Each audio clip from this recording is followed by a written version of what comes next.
Ujian nasional harus kembali, tapi bukan seperti yang dulu lagi. Pernah lihat gambar seperti ini? Lucu, tapi menyedihkan. Ini adalah potret sistem pendidikan kita, khususnya sistem ujian yang dulu pernah dilalui oleh sistem pendidikan di Indonesia, yang menganggap bahwa semua siswa harus diuji dengan cara yang sama. Tapi benarkah itu sistem yang adil bagi peserta didik? Akan generasi muda yang lembek dan semuanya belajar. Itu harus hati-hati, tidak segampang itu. Harus hati-hati. Tadi gimana Bu ya? Nanti ini tinjau di segala perspektif ya. Sebab di mana-mana ujian nasional ada. Gitu. Saya pribadi setuju bahwa sistem ujian nasional yang pernah memberikan dampak positif, dan banyak guru mengeluhkan bahwa setelah ujian nasional dihapus, semangat belajar siswa menurun. Proses belajar pun jadi kurang optimal karena tak ada lagi target dan motivasi siswa untuk serius belajar. Walau ini tidak bisa kita generalisasi bahwa semua siswa itu tidak memiliki motivasi setelah ujian nasional, namun fakta di lapangan mengatakan bahwa memang terjadi penurunan motivasi belajar ketika ujian nasional dihapuskan. Akan generasi muda yang lembek dan semuanya belajar. Namun kemudian saya memposisikan diri, saya juga menolak ujian nasional yang diterapkan dengan cara pukul rata. Nah, setiap siswa memiliki karakteristik, memiliki potensi dan cita-cita yang berbeda. Seperti kata Ki Hajar Dewantara, setiap anak dilahirkan dengan kodrat masing-masing. Maka tugas pendidik adalah menuntun kodrat itu agar tumbuh sebaik-baiknya. Nah, kemudian dari hal tersebut saya memberikan satu pendapat. Ya, anggaplah misalnya saya ini diberikan kesempatan menjadi Menteri Pendidikan. Nah, jadi ketika nanti atau kapanpun ataupun video ini didengar oleh para pemegang kebijakan, saya ingin bahwa saya akan mengembalikan ujian nasional, tapi tidak seperti dulu. Nah, berikut ini konsep yang akan saya tawarkan. Yang pertama, ujian nasional itu sebagai syarat kelulusan. Nah, ini penting, sebab proses belajar mengajar itu dapat kembali hidup dan siswa punya motivasi untuk serius belajar. Tapi jangan terlalu menakutkan. Cukup sebagai bentuk refleksi akhir saja mengembalikan ujian nasional ini. Karena di lapangan banyak guru mengeluhkan semenjak ujian nasional ditiadakan, itu motivasi belajar anak sebagian besar itu mengalami penurunan. Nah, inilah sebab kenapa saya menginginkan kembali ujian nasional itu ada, namun tidak seperti dulu. Garis bawahi, tidak seperti dulu. Itu yang pertama tadi, ujian nasional tetap sebagai syarat kelulusan mengikuti ujian. Namun bentuknya adalah sebagai refleksi akhir. Kemudian yang kedua, konsepnya itu ujian nasional dengan mapel pilihan. Nah, siswa hanya memilih misalnya maksimal 3 atau 4 mata pelajaran sesuai minat, bakat, dan cita-citanya. Misalnya nih, ada siswa yang menginginkan dan ingin sekali menjadi dokter. Maka si calon dokter ini bisa memilih mata pelajaran biologi, misalnya kimia, dan matematika untuk diikuti sebagai mapel yang diujikan untuk dirinya. Jadi betul-betul mapel ini adalah mapel yang ia kuasai, mapel yang ia sukai, dan mapel yang telah ia rancang untuk masa depannya nanti mendukung profesi apa yang ia inginkan. Kemudian ini juga bisa mendorong siswa untuk fokus pada apa yang benar-benar mereka kuasai dan sukai. Jadi ketika mereka sudah menginginkan pengen jadi dokter, maka mereka akan bisa melakukan spesialisasi pelajaran sejak dini.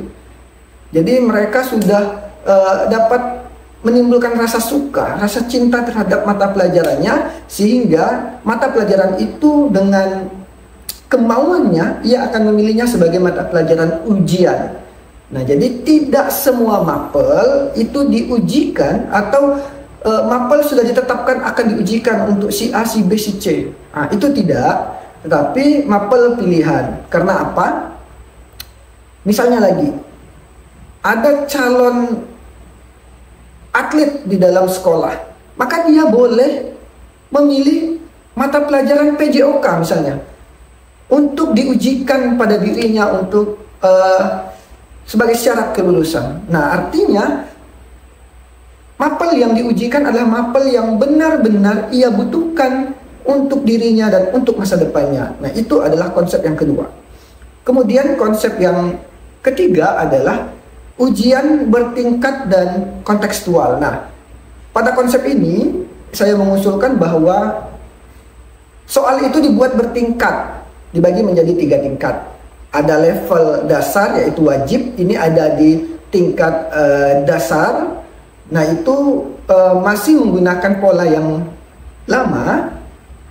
Kita lakukan ujian nasional dengan mapel wajib yang telah ditentukan oleh pemerintah. Kemudian di pendidikan menengah itu sudah masuk pada level pilihan. Nah, setelah level wajib lanjut ke menengah, level pilihan. Nah, pada level pilihan ini konsep yang tadi memilih mapel sesuai dengan apa yang dicita-citakan di masa depan itu sudah diterapkan di mapel ini, di level ini maksudnya. Kemudian di level yang ketiga yaitu level lanjutan ataupun khusus. Nah, di sini ketika dia sudah lulus tingkat jenjang menengah SMA ataupun SMK sederajat, lanjut ke pendidikan atau perguruan tinggi, itu model ujiannya adalah ujian lanjutan atau ujian khusus sesuai dengan penjurusannya yang telah dilakukan oleh perguruan tinggi yang sudah ada pemetaan jurusan dan lain sebagainya. Nah, bentuk ujian itu tidak hanya pilihan ganda, namun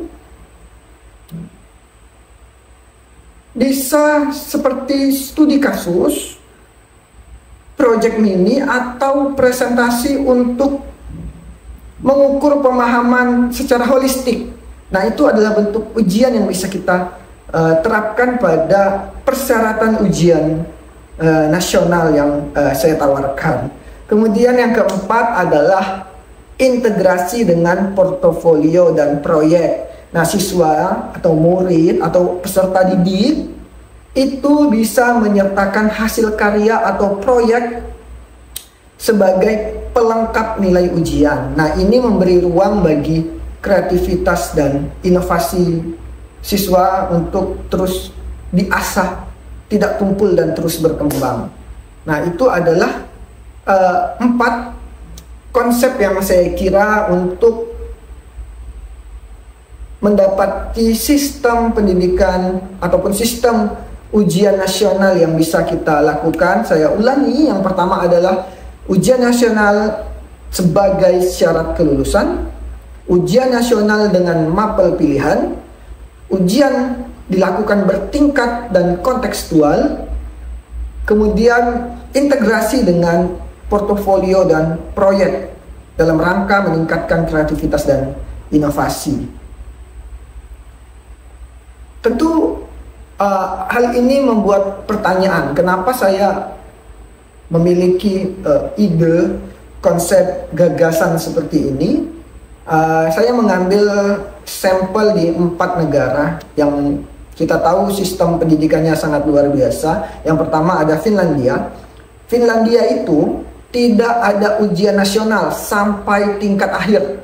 Evaluasi lebih kepada portofolio dan penilaian guru, fokus pada minat dan pengembangan karakter.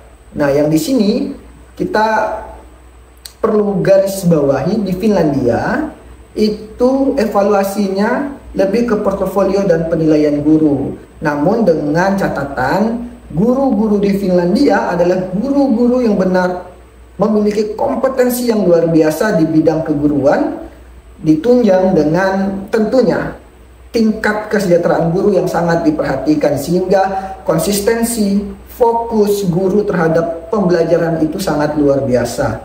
Nah, pada level ini kita masih tentu dalam proses untuk ke sana. Semoga apa yang sistem pendidikan yang dilaksanakan oleh negara dengan pendidikan nomor 1 ini dapat kita tiru, bukan hanya sistemnya, tapi bagaimana ia memanusiakan guru di dalam sistem pendidikan ini. Kemudian negara yang kedua yang bisa kita contoh adalah Inggris. Nah, Inggris itu siswa memilih 3-4 mata pelajaran sesuai jurusan kuliah yang dituju. Nah, ini kan sudah hampir sama nih dengan konsep yang tadi saya tawarkan. Misalnya anak IPA itu bisa ambil fisika, kimia, matematika. Ketika dia pengen kuliah MIPA, dia bisa ambil ujian di fisika, kimia, dan matematika. Nah, dia bisa memilih sesuai dengan apa yang akan menjadi goalnya nanti ketika ingin melanjutkan studi. Kemudian tetangga kita nih, negara Singapura. Nah, di Singapura itu sistem streaming atau penjurusan. Nah, penjurusan di Singapura ini dilakukan sejak dini. Siswa sudah diarahkan berdasarkan kemampuan dan minat, serta hanya diuji di mapel tertentu sesuai dengan jalurnya. Nah, bagaimana sistem ini dapat berjalan dengan baik?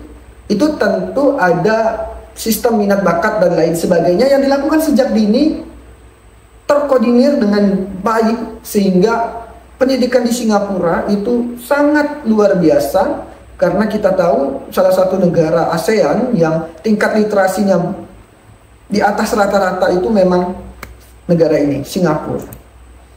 Kemudian saya bisa berikan satu contoh terakhir, negara Jerman. Nah, di Jerman itu ada namanya sistem dual track. Nah, sistem ini itu mengkolaborasikan akademik dan vokasi di dalam satu sistem pendidikan. Siswa diuji sesuai jalur dan profesi yang dipilih, bukan semua mata pelajaran umum. Nah, jadi walaupun dalam prosesnya di Jerman itu mempelajari 10 mata pelajaran, namun saat diujikan itu siswa harus memilih sesuai jalur dan profesinya.